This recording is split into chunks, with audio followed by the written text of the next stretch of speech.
युद्ध के बीच रूस के दूसरे छोर पर अमेरिका का एक्शन भी सामने आया है। अलास्का की खाड़ी के ऊपर अमेरिकी फाइटर्स ने भरी है उड़ान। समंदर से लेकर आसमान तक अमेरिका ने अपनी ताकत दिखाई है।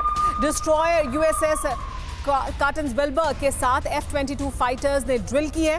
तो देखिए, ये लगातार जो जानकारी है वो अमेरिका की तरफ से भी जारी की जा रही है, नाटो फोर्सेस की तरफ से भी जारी की जा रही है कि कैसे वो वॉर ड्रिल कर रहे हैं, कैसे वो तैयार हैं।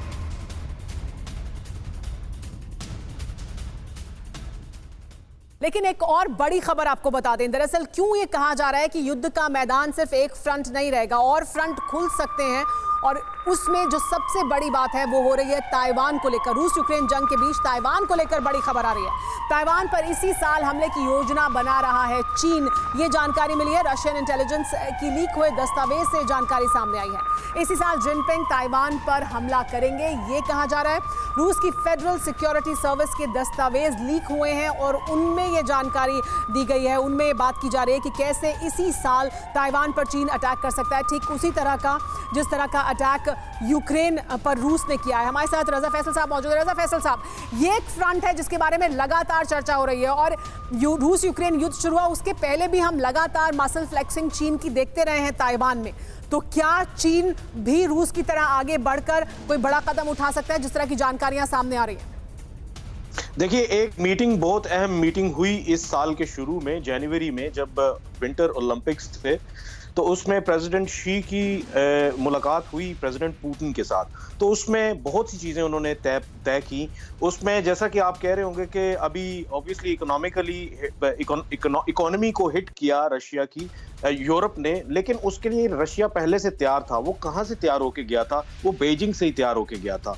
और आपका क्या ख्याल है कि अगर उसको इस तैयारी के जुमरे में कुछ लिया भी तो होगा चाइना ने, तो हो सकता है चाइना ने उनका साथ लिया हो ताइवान के मामलात में।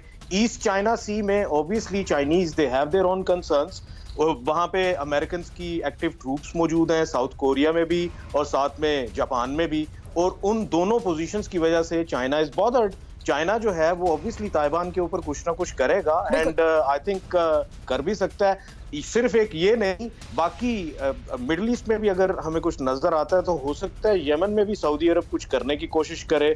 ऐसे ये एक बड़ा बदलाव है इस वक्त दुनिया के नक्शे में। इस वक्त जो एक बड़ा रुख में बदलाव आ रहा है इन तमाम बड़े देशों का, रूस, चीन, या फिर जिसकी बात अभी रजा फैसल कर रहे हैं कि सऊदी अरब भी ऐसा कुछ करने की सोच सकता है। इसके बारे में जरूर आगे बात करेंगे कि ये किस तरह से बदलेगा पूरे वर्ल्ड स्पेस को, पूरे दुनिया के नक्शे को। इसके बारे में बात करें उससे पहले एक बड़ी खबर आपको बता दें। ताइवान के एयर स्पेस का चीन ने एक बार फिर उल्लंघन किया है। चीन लगातार ये करता रहा है बताने के लिए कि देखिए ताइवान हमारा है। ताइवान के एयर डिफेंस जोन में घुसे हैं चीनी विमान। 2 फाइटर जेट और 2 बॉम्बर्स ने उड़ान भरी है।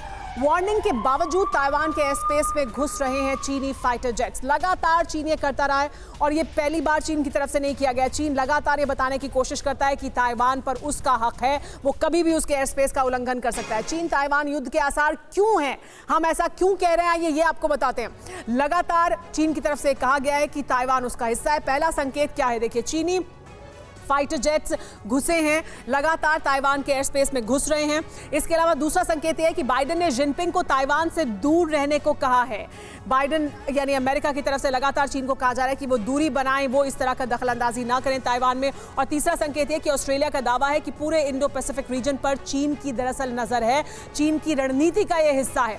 ताइवान पर अपना अधिकार जताता रहा है चीन। आज भी 2 फाइटर जेट्स और 2 बॉम्बर्स ने ताइवान की सीमा में वो दिखाई दिए हैं। अमेरिका की चेतावनी के बावजूद चीनी हमले का सबसे बड़ा संकेत भी सामने आ रहा है। ऑस्ट्रेलिया के दावे से भी चीन के अटैक के संकेत मिल रहे हैं। रूसी फेडरल सिक्योरिटी के लीक दस्तावेज से भी युद्ध के संकेत मिल रहे हैं। रिपोर्ट के मुताबिक साल के आखिर तक चीन अटैक कर सकता है, यानी सिर्फ वो फाइटर जेट्स को नहीं भेजेगा बल्कि वो अटैक भी करेगा। क्या है बड़ी वजह ताइवान पर अटैक की? बड़ी वजह क्या हो सकती है? विरोधियों का मुंह बंद करने के लिए ऐसा किया जा सकता है। इसके अलावा यह भी बताया जा रहा है कि विस्तारवाद की नीति को आगे बढ़ाने के लिए, यानी चीन विस्तारवाद की नीति को आगे बढ़ाने के लिए इस कदम को उठा सकता है। चीन में अपना वर्चस्व बनाए रखने के लिए शी और उनकी पार्टी ऐसा कर सकती है? ये बड़े सवाल हैं।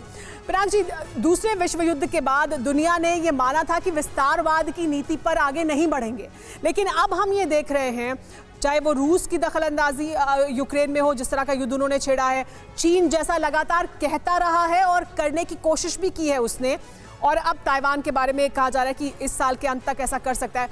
ये दोनों देश खास तौर पर, और कुछ और देश भी इसमें शामिल हो सकते हैं आगे चलकर, जो विस्तारवाद है, यानी देश विस्तारवाद की नीति पर आगे बढ़ेंगे, उस तरफ बदल रहे हैं। तो हम ये क्या बदलाव देख रहे हैं दुनिया में? देखिए, बहुत लोगों ने कहा है जो वेस्टर्न का फायदा उठाएगा यूक्रेन वॉर का और ताइवान पे हमला बोल देगा।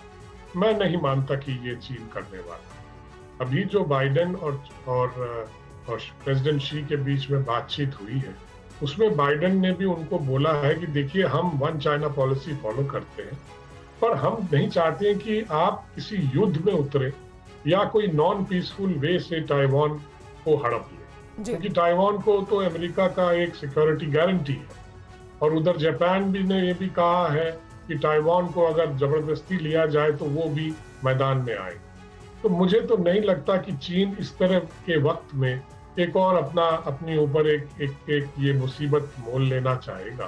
पर लोग ये कह रहे हैं कि वो एक मौके का फायदा उठा सकते हैं जी। पर मैं नहीं मानता कि वो ऐसा करें। इस पर ब्रिगेडियर विनोद दत्ता की प्रतिक्रिया भी लेते हैं। ब्रिगेडियर विनोद दत्ता, लेकिन चीन जिस तरह से आगे बढ़ने की कोशिश करता रहा है, चीन क्या इस मौके का फायदा उठाना चाहेगा, और क्या ये सबसे मुफीद समय है उसके लिए भी, जिस तरह के हालात दुनिया में बने? यकीनन सुमेरा, देखिए, जिस तरह के समीकरण उभर के आ रहे हैं विश्व में, और आप ये देखिए अफगानिस्तान की मिसाल लीजिए, और यूक्रेन में आप ये देखिए, यूक्रेन में जिस तरह के हालात हैं और पूरा विश्व इसको देख रहा है, जिस तरह की तबाही, जिस तरह का डिस्ट्रक्शन, जिस तरह का रेवेजिंग एक्ट रूस ने किया हुआ है, वो उसकी जितनी मजम्मत की जाए उतनी कम है। और चाइना भी देखिए, चाइना के 2-3 इंटरेस्ट हैं, वो इस लड़ाई में अपनी पोजीशन स्ट्रेंथन कर रहा है। जैसे चाइना वो लेसन लर्न कर रहा है कि अगर वेस्टर्न असॉल्ट कोई चाइना के ऊपर आता है, या चाइना कोई इस तरह का मिस एडवेंचर ताइवान या अरुणाचल वगैरह में करता है, तो क्या वेस्टर्न असॉल्ट का इम्पैक्ट होगा।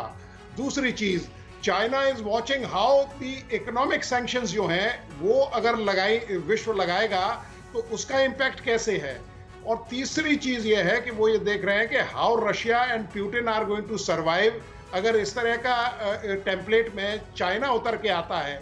तो चाइना की जो वेट एंड वॉच पॉलिसी है वो बड़ी साफ और एकदम चाइना ने ये साफ और वाजे कर दिया है कि वो एक साइलेंट ऑब्जर्वर है, और वो अपने, देखिए, सबको मालूम है कि 2050 तक, यानी इससे इनकार फिर नहीं किया जा सकता है कि वो जरूर देखेगा, और अगर उसे लगता है कि वो ये कर सकता है, वो ये कर अपने आप सरवाइव कर सकेगा, आर्थिक तौर पर भी, रणनीतिक तौर पर भी दुनिया में, तो जरूर करना चाहेगा। चीन पीछे नहीं हटेगा, फिर वो जरूर ऐसा करना चाहेगा चीन की जो नीति है उसके मुताबिक।